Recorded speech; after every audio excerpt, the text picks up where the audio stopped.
Hey everyone, welcome back to Old Master channel. Today we're diving deep into the mesmerizing world of Pablo Picasso, one of the greatest masters of Cubism. Over the next 25 minutes, we'll explore 5 of his iconic paintings, uncovering the secrets behind their creation. Pablo Picasso, Self-Portrait 1901. The year was 1901, and Europe was on the edge of change, caught between glittering cafes of Paris and the dark shadows of despair. That spring, a young Spanish painter arrived in the city of light with his heart shattered. His closest friend, Carlos Casagemas, had taken his own life, a tragedy that would haunt Picasso forever. And just weeks later he stood before the mirror, brush in hand, and began painting himself. But this was not a self-portrait of vanity or youth. It was a confrontation, a reckoning. A young man staring into the abyss. The painting, Self-Portrait 1901, is not just an image of Picasso's face.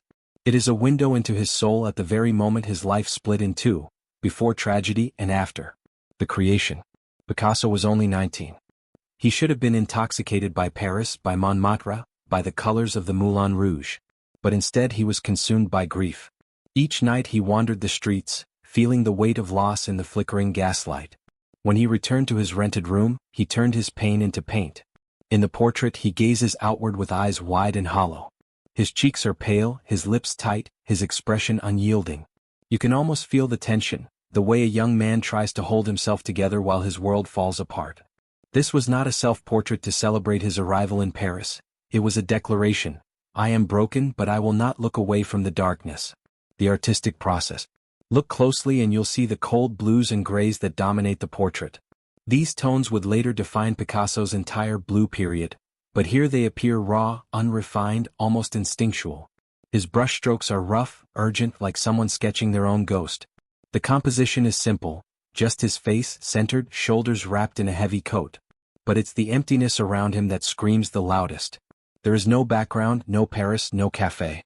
Only void. It is the world of grief, painted in oil. Historical and social context. At the dawn of the 20th century, Paris was alive with joy, decadence, and artistic competition. Toulouse-Lautrec was capturing the cabaret, Degas was painting dancers, Monet was still chasing light. But Picasso? He was chasing shadows. The suicide of Casagemas had ripped away the illusion of endless youth. He was a foreigner in a city that celebrated glamour, yet he chose to reveal the truth nobody wanted to see, the loneliness behind the mask of Parisian brilliance. This painting marked a turning point. He would never again paint simply to imitate. From this moment forward, every work would be charged with emotion, with pain, with obsession, symbolism and interpretation. The portrait may seem straightforward, but it carries layers of meaning. The heavy coat suggests protection, as if Picasso is armoring himself against the cold world. His piercing gaze, unblinking, almost dares the viewer. Do you see me? Do you understand? Some art historians believe the eyes mirror those of Casagemas, a subtle tribute to the friend he lost. Others argue that Picasso was already beginning to invent his own mythology, painting himself not as a boy, but as a prophet of sorrow. Reception and legacy. When the portrait was first shown, it startled viewers. Critics described it as melancholic, haunting, even unsettling. It was not the kind of work expected from a young newcomer. But over time it became clear.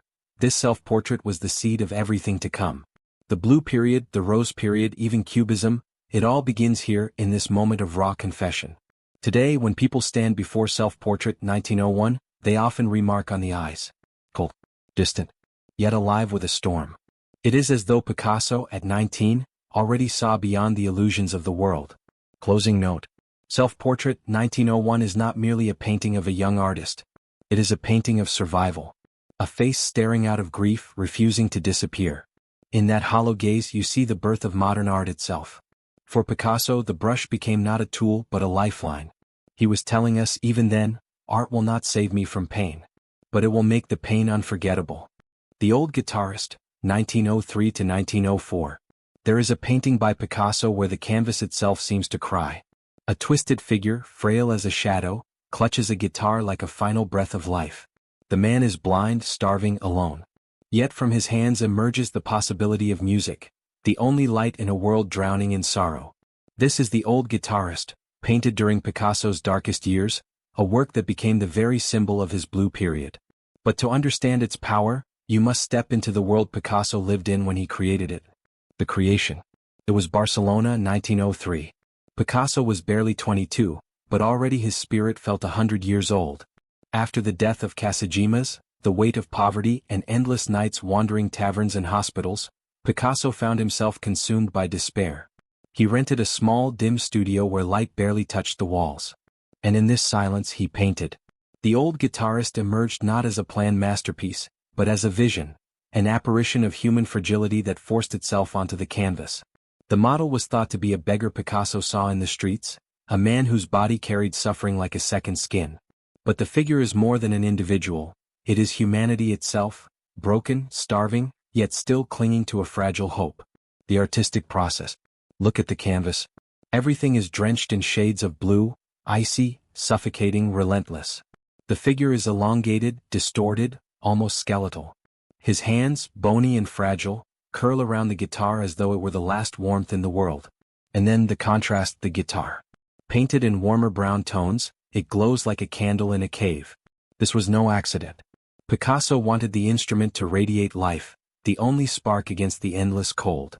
The brush strokes are deliberate, heavy, pressing into the canvas like scars. The twisted anatomy, reminiscent of El Greco whom Picasso admired, only deepens the sense of spiritual agony. This is not just painting, this is lamentation. Historical and social context. Barcelona and Madrid in the early 1900s were cities of extremes, lavish wealth beside crushing poverty. Picasso walked through alleyways filled with beggars, blind musicians, mothers with starving children. He absorbed it all. And in The Old Guitarist he poured not just personal grief, but the suffering of an entire class forgotten by society. It was also a statement. In a world of despair, art and music become the last refuge.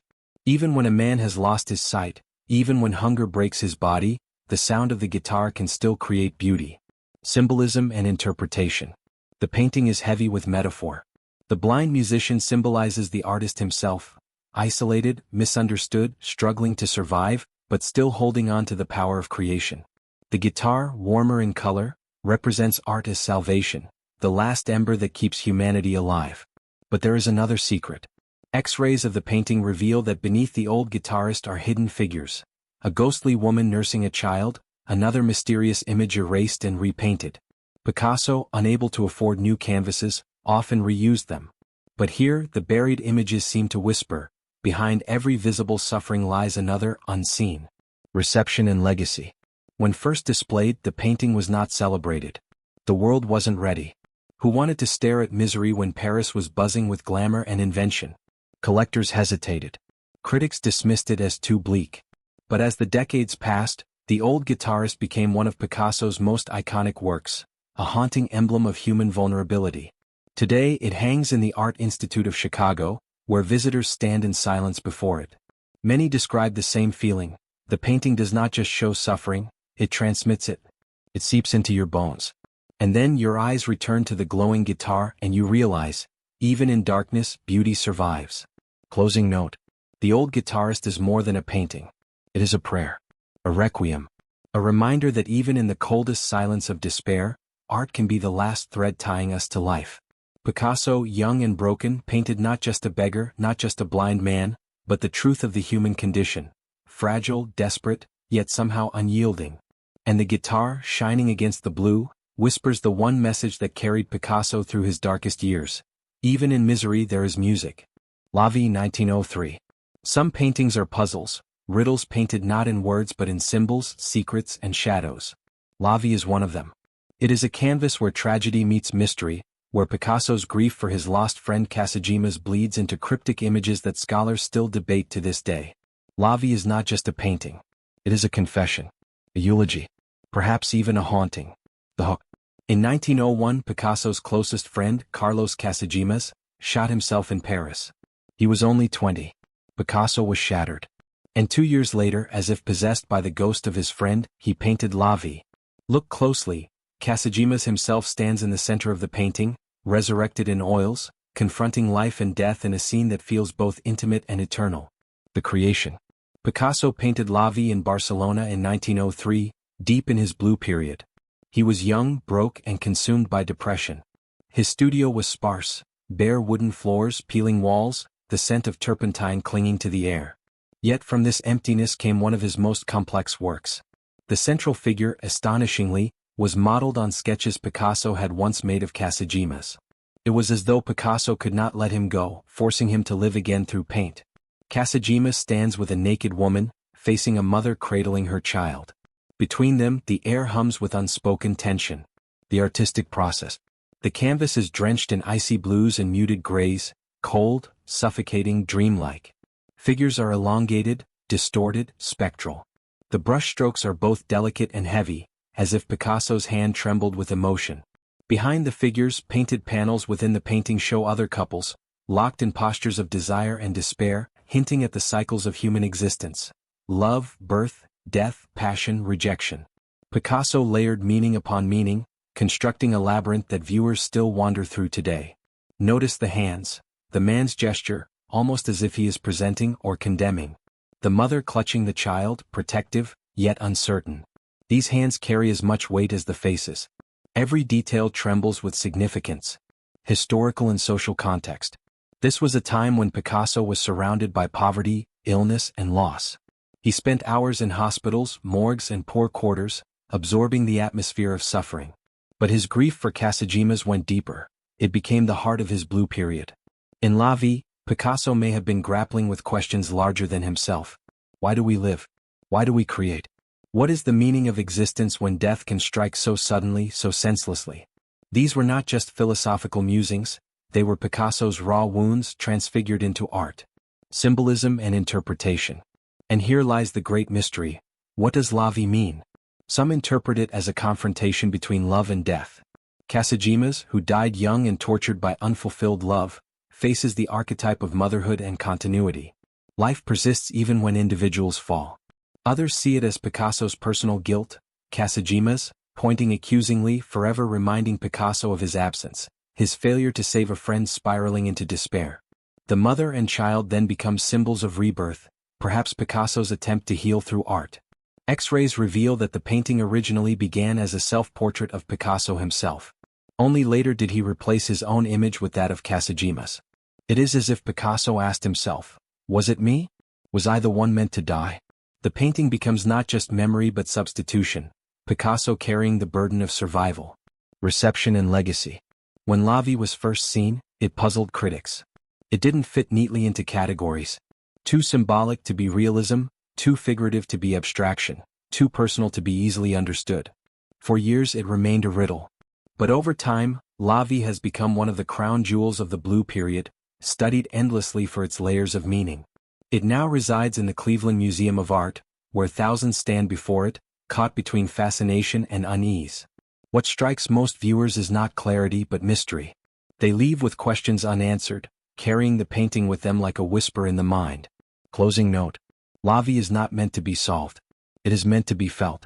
It is Picasso's grief turned into a mirror, reflecting back the eternal struggle of human existence.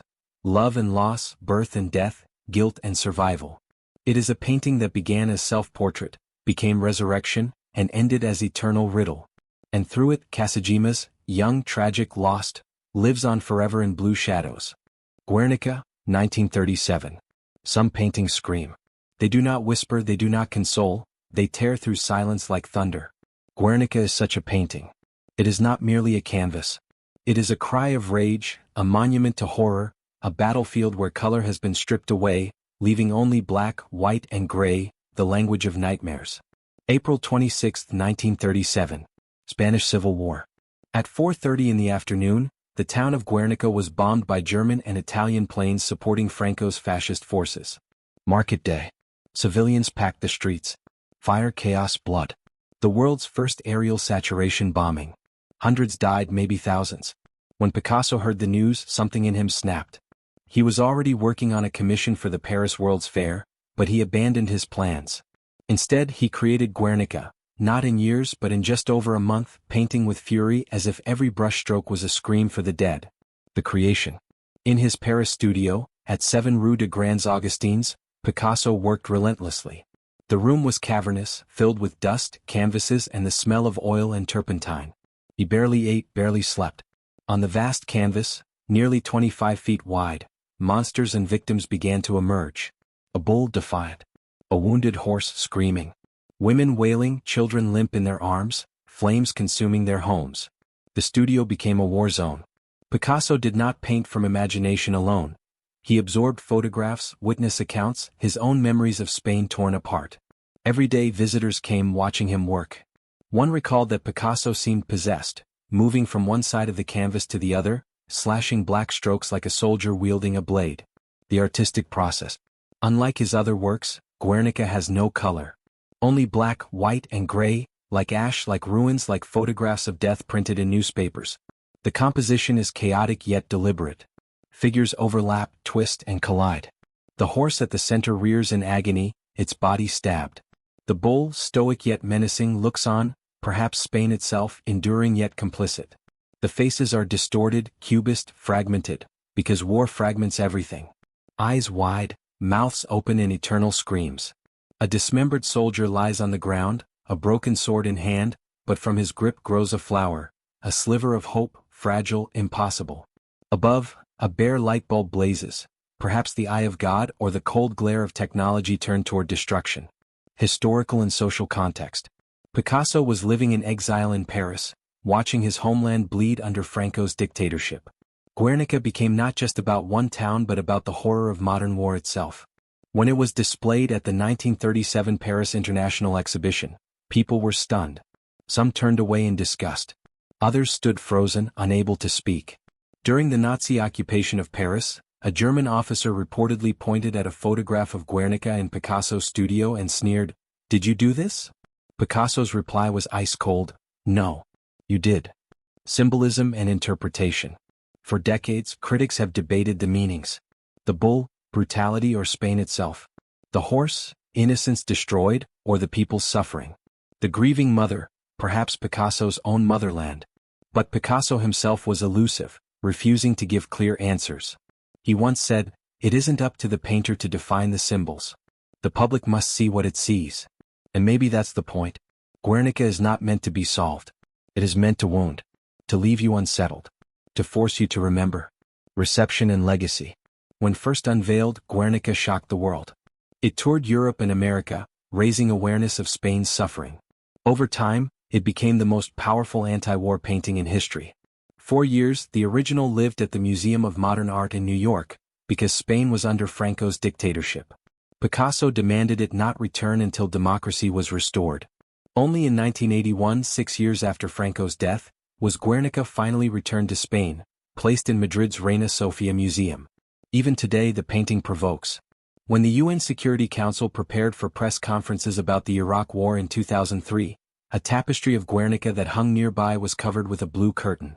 The image of suffering was too raw, too honest, too dangerous. Closing note. Guernica is not just paint on canvas. It is grief that refuses to fade, anger that will not be silenced. It reminds us that art can be a weapon more powerful than bombs, because while bombs destroy lives, Guernica ensures they are never forgotten. Stand before it and you don't just see a painting. You hear the screams. You smell the smoke. You feel the ash under your skin. And perhaps that is Picasso's greatest victory, transforming horror into memory, memory into warning, warning into eternal art. Les Demoiselles d'Avignon, 1907. Some paintings are revolutions disguised as images. They are earthquakes on canvas, shattering centuries of tradition in a single stroke. For Picasso, that revolution arrived in 1907, with a painting so radical, so violent to the eye, that even his closest friends recoiled in fear. Its name? Les Demoiselles d'Avignon. Imagine this. Picasso unveils the canvas to his circle of artist friends in Paris. Silence. Then gasps, then nervous laughter. Henri Matisse, normally unshakable, called it a bad joke. Others whispered it was the work of a madman. And yet, beneath their fear lay something undeniable. The future of art had just changed forever. The creation. The story began in Picasso's cramped Montmartre studio, the legendary Batolivoire, a rickety building filled with paint fumes, dirty windows and restless genius. Picasso was 25 years old, burning with ambition, but also haunted by rivalry. Matisse had stolen the spotlight with his Fauvist explosions of color. Picasso wanted something greater, something terrifying. He found his spark in the red light district of Barcelona, specifically on Cara d'Avignon, a street lined with brothels. Picasso, fascinated and disturbed by the raw physicality of these women, began sketching them obsessively. But he didn't want to paint them as objects of desire. He wanted to strip away illusion, to show the brutality of sex, the primal collision of life and death. For months the painting consumed him. Early sketches included men, sailors, clients, but eventually he eliminated them, leaving only 5 women, staring, confronting, challenging the viewer with eyes that are not seductive but almost hostile. The artistic process. On the massive canvas, Picasso attacked tradition. Instead of soft curves and Renaissance perspective, he fractured the bodies into jagged planes, sharp angles, distorted proportions. Their faces drew inspiration from Iberian sculpture and African tribal masks, which Picasso had seen in Paris's ethnographic museum. To him, the masks were not primitive curiosities, they were weapons, shields against evil, carriers of ancient power. The colors were raw, pale flesh tones clashing with icy blues, earthy browns, and sudden streaks of harsh black. There was no harmony, no gentleness. Everything was collision, confrontation, fracture. The figures lean, twist, and cut into space like shards of broken glass. Their eyes bore into you. Their mouths are grimaces. It is not eroticism. It is defiance. Historical and social context. 1907 Paris was still intoxicated with Impressionism and Post-Impressionism. Renoir painted idyllic nudes, Matisse danced with joy and color. Against this backdrop, Picasso's brothel women were a punch in the gut. Europe was also in turmoil. Colonial expansion brought African art into European museums, but it was displayed as primitive. Picasso saw deeper. He saw in these masks a power that Western art had lost: rawness, spirituality, terror. Les Demoiselles d'Avignon was his rebellion not just against tradition, but against the complacency of modern life. Symbolism and interpretation. Who are these women? Prostitutes, yes, but also something more. Their bodies are not meant to entice but to threaten. They confront the viewer like warriors, not lovers. The African masks speak of death, danger, and mystery. The fractured forms suggest not stability but collapse, a world order breaking apart. Many historians see in this painting the seed of Cubism, the destruction of perspective, the rejection of beauty as the ultimate goal of art. Others see Picasso wrestling with desire and fear, attraction and repulsion, life and decay. It is, in essence, a battlefield of flesh and spirit, reception and legacy. Picasso kept the painting hidden in his studio for years. He showed it only to close friends who mostly hated it. One exclaimed, "It's like drinking kerosene in order to spit fire." Even Picasso himself seemed unsure, torn between pride and doubt. It wasn't until 1916, almost a decade later, that Les Demoiselles d'Avignon was exhibited publicly, and by then Cubism had already exploded across Europe. The painting, once feared, was suddenly seen as the beginning of everything. Today, art historians call it the single most important painting of the 20th century. Without it, Cubism might never have existed. Without Cubism, there would be no Futurism, no abstract expressionism, no modern art as we know it. Closing note. Stand before Les Demoiselles d'Avignon today at the Museum of Modern Art in New York, and you can still feel its violence. The women stare you down, daring you to look away, daring you to confront the raw edge of human existence. This was Picasso's declaration of war on beauty, on tradition, on safety. It was not just a painting. It was a detonation. And its shockwave is still echoing through the halls of art more than a century later. And that concludes our journey through the life and work of this incredible artist. Each brushstroke, each color, each moment captured on canvas is a window into their soul, a story of passion, struggle, and vision. If you enjoyed this artistic adventure, make sure to like, subscribe, and click the notification bell so you won't miss any of our future explorations into the world of art.